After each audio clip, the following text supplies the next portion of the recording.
En Mateo 24, en los versículos 37 al 39, Jesús cuenta cómo los días en los que vivió Noé serían un reflejo del fin de los tiempos. En el día en el que el Hijo del Hombre se manifieste, la sociedad sería como en los días de Noé.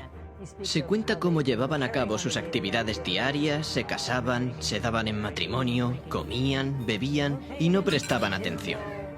A pesar de 120 años de predicación, no sabían que se avecinaba el diluvio.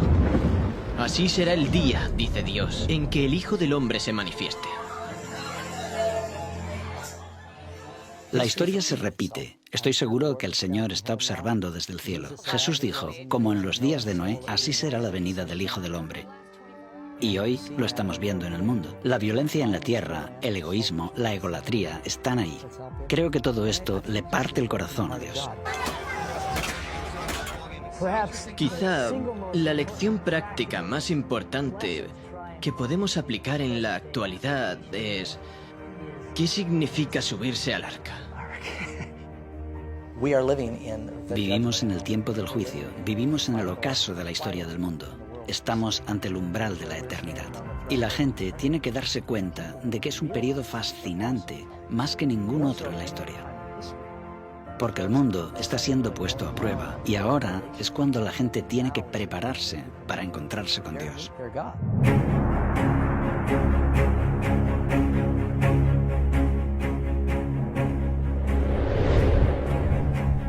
Lo que ocurrió antes del diluvio volverá a suceder justo antes de la segunda venida de Cristo. Aquellos que no tienen una perspectiva, que no estudian el mensaje de las Escrituras, seguirán con su vida como hasta ahora y no verán venir el final.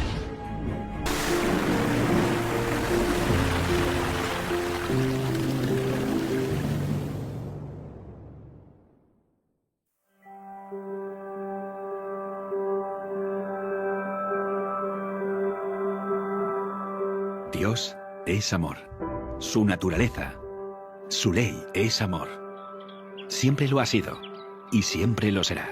Cada parte de la creación, desde el más pequeño de los insectos que flotan bajo un rayo de sol hasta las vastas galaxias en el lejano espacio exterior, todo es la expresión de su amor inescrutable.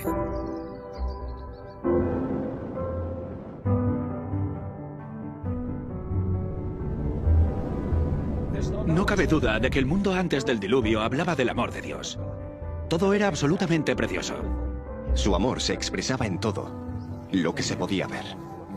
Desde la forma de vida celular más pequeña al ser más complejo creado por él, Adán, todo era perfecto. Si pudiéramos viajar al pasado para saber cómo era el mundo antes del diluvio, pensaríamos que era prácticamente otro planeta. Abundaban los alimentos. Abundaba la belleza en la naturaleza. Las montañas no eran escarpadas, inhóspitas, ni peligrosas como las de hoy. Eran majestuosas, suaves, onduladas, cubiertas por un manto de tierra y plagadas de todas las flores imaginables. Muchos creen que muchos animales y plantas se extinguieron entonces. No había frío extremo, ni calor extremo, ni climas áridos. El clima no era extremo. Y no había esas horribles tormentas que tenemos ahora. Los árboles estaban cubiertos de parras y pequeños zarcillos cargados de frutas que las envolvían en perfecto orden. En el Génesis se menciona cómo subía el agua. Era un vapor que regaba la tierra. El suelo se regaba por un sistema de riego automático. Según el capítulo 2 del Génesis, subía un vapor de la tierra. La lluvia era algo desconocido. Piedras preciosas, oro y plata abundaban en la superficie de la tierra. Describe un paraíso que, en muchos aspectos, era la biosfera perfecta que permitiría que tanto seres humanos como animales prosperaran. La esperanza de vida de las personas era muy larga, según la información que la Biblia nos da. Cuando Dios lo creó, dice, es bueno, bueno, muy bueno. Y frente a toda esa belleza, el hombre pecó. No tenía excusa, porque Dios ya le había provisto todo. Todo estaba en armonía. Y todo era perfecto. Resulta obvio que no vivimos en un mundo perfecto. De hecho, si consideramos que más del 70% de la Tierra está cubierta de agua, este planeta ni siquiera resulta demasiado acogedor para la vida humana. Además, hay lugares yermos y fríos, grandes desiertos, cordilleras. O bien fue así, o es que ocurrió algo que cambió fundamentalmente la superficie de la Tierra. El diluvio cambió por completo la geografía de la Tierra. Estos elementos rotos de la naturaleza nos revelan el verdadero horror del pecado. Y lo que vemos en nuestro mundo es la consecuencia de eso. El hombre empezó a buscar la felicidad en el egoísmo, el pecado y la maldad. Pero Dios, que es amor, dijo, aún quedan personas y deseo salvar a tantos como pueda. Voy a darles una advertencia. Si aún hay alguna posibilidad de redimirlos y acuden a mí, serán salvos. Y al crear el arca, creó un vehículo por el que podían salvarse. Y Noé era el mensajero de quien podían aprender. Dios nos está advirtiendo. Dios nos transmite mensajes proféticos. Darles la espalda será desastroso como lo fue en los días de Noé. La historia de Noé y el diluvio es en muchos aspectos una demostración literal de las profecías del Apocalipsis. Acompañadme a estudiar las profecías del Apocalipsis regresando a los días de Noé.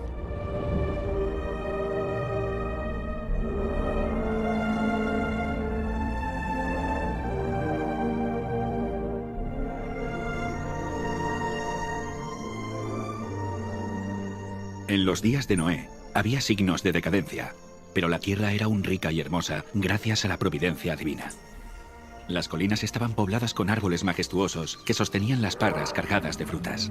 Vastas llanuras revestidas de verdor y del dulce aroma de miles de flores. Los frutos de la tierra eran de una gran variedad y de una abundancia casi ilimitada. Los árboles superaban en tamaño, belleza y perfecta simetría a los más hermosos del presente. Su madera era fina y noble, muy parecida a la piedra y apenas un poco menos duradera que esta. Abundaban el oro, la plata y las piedras preciosas. La raza humana aún conservaba mucho de su vigor original. Solo unas pocas generaciones habían pasado desde que Adán tuvo acceso al árbol de la vida, y la vida del hombre aún se contaba en siglos. Si aquel pueblo longevo se hubiera dedicado al servicio de Dios, con su capacidad de hacer planes y ejecutarlos, habrían hecho del nombre de su Creador un motivo de alabanza en la tierra y habrían cumplido el motivo por el cual Él les dio la vida. Pero no lo hizo. Había gigantes, hombres de gran estatura y fuerza, conocidos por su sabiduría, hábiles en la elaboración de las obras más maravillosas. Pero la culpa en que incurrieron al dar rienda suelta a su maldad fue proporcional a su destreza y habilidades mentales. A estos hombres antediluvianos, Dios los colmó de dones, pero usaron su ingenio para glorificarse a sí mismos y los transformaron en una maldición, al poner sus afectos en ellos mismos, en lugar de aquel que se los había dado. Utilizaban el oro, la plata, las piedras preciosas y las maderas selectas en la construcción de mansiones, y trataban de superarse unos a otros en el embellecimiento de sus moradas con las más hábiles obras del ingenio humano. Solo buscaban satisfacer los deseos de sus orgullosos corazones y se deleitaban en escenas de placer y maldad. Sin deseos de conocer a Dios, pronto negaron su existencia. Adoraban la naturaleza en lugar de al Dios de la naturaleza. Ensalzaron la inteligencia humana, adoraron el trabajo de sus manos y enseñaron a sus hijos a adorar a los ídolos. Construyeron altares a sus ídolos en los verdes campos y bajo la sombra de hermosos árboles. Arboledas extensas que conservaban su follaje durante todo el año eran dedicados al culto de dioses falsos. Estas arboledas estaban conectadas a hermosos jardines a través de largas y sinuosas avenidas, adornadas de árboles cargados de frutos y de toda clase de estatuas. Todo estaba provisto de aquello que agradara a los sentidos y fomentara los deseos sensuales del pueblo, y así inducirlo a participar del culto idólatra. Los idólatras de falsos dioses dotaron a sus deidades de atributos y pasiones humanas. Así, el modelo de carácter se degradó al nivel de la humanidad pecaminosa. Y vio Dios que la maldad de los hombres era mucha en la tierra, y que todo designio de los pensamientos del corazón eran de continuo solamente el mal. Y se corrompió la tierra delante de Dios, y estaba la tierra llena de violencia. Dios dio a los hombres los mandamientos como una ley de vida, pero violaron su ley, y el resultado fue todo pecado imaginable. La maldad de los hombres era abierta y temeraria, la justicia era pisoteada, y los gritos de los oprimidos llegaban al cielo. El mundo estaba en sus comienzos, pero la maldad se había hecho tan profunda y general, que Dios no pudo soportarlo más. Y dijo, raeré de sobre la faz de la tierra a los hombres que he creado. Declaró que su espíritu no contendería para siempre con la humanidad culpable. Si no cesaban de contaminar con sus pecados el mundo entero y sus ricos tesoros, él los borraría de su creación y destruiría todas las cosas que con tanto amor les había brindado. Acabaría con los animales del campo y la vegetación, que les suministraba abundante abastecimiento de alimentos, y transformaría la bella tierra en un vasto escenario de desolación y ruina.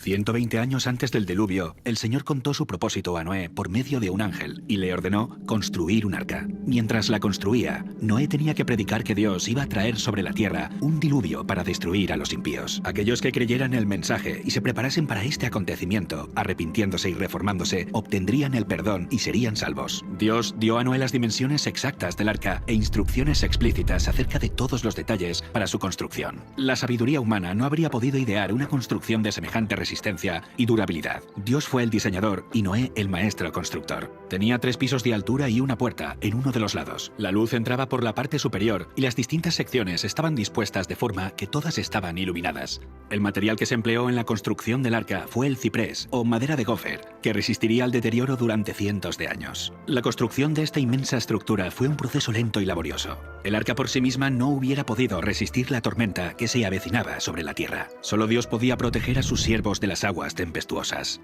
Por la fe, Noé, cuando fue advertido por Dios acerca de cosas que aún no se veían, con temor preparó el arca en que su casa se salvaría, y por esa fe condenó al mundo y fue hecho heredero de la justicia que viene por medio de la fe. Mientras Noé daba al mundo su mensaje de amonestación, su trabajo daba testimonio de su sinceridad. Así su fe se perfeccionó y se manifestó. Dio ejemplo al mundo creyendo lo que Dios le había dicho. Todo lo que poseía lo invirtió en el arca. Mientras construía aquel enorme barco en tierra seca, multitudes de todas direcciones se acercaban para contemplar aquella extraña escena y oír las fervientes palabras de tan singular predicador. Cada martillazo dado en la construcción del arca era un testimonio para la gente. Aún así, no se arrepintieron delante de Dios. No quisieron renunciar a sus pecados. Durante el tiempo que aún quedaba hasta el diluvio, su fe fue puesta a prueba, pero no pasaron la prueba. Vencidos por la incredulidad reinante, se unieron a sus antiguos compañeros para rechazar el solemne mensaje. Algunos estaban plenamente convencidos y hubieran atendido las palabras de advertencia, pero eran tantos los que se burlaban y los ridiculizaban que terminaron participando de ese mismo espíritu. No todos los hombres de aquella generación eran idólatras, en el sentido estricto de la palabra. Muchos decían adorar a Dios. Afirmaban que sus ídolos eran representaciones de la deidad y que a través de ellos la gente obtenía un concepto más claro del ser divino. Al tratar de representar a Dios mediante objetos materiales, cegaron sus mentes respecto a la majestad y el poder del Creador. Dejaron de ver la santidad de su carácter y la naturaleza sagrada e inmutable de sus requisitos. A medida que el pecado se generalizaba, este cada vez parecía menos grave y declararon que la ley divina ya no estaba en vigor, que era contrario al carácter de Dios castigar la transgresión, y negaron que sus juicios se dejarían sentir en la tierra.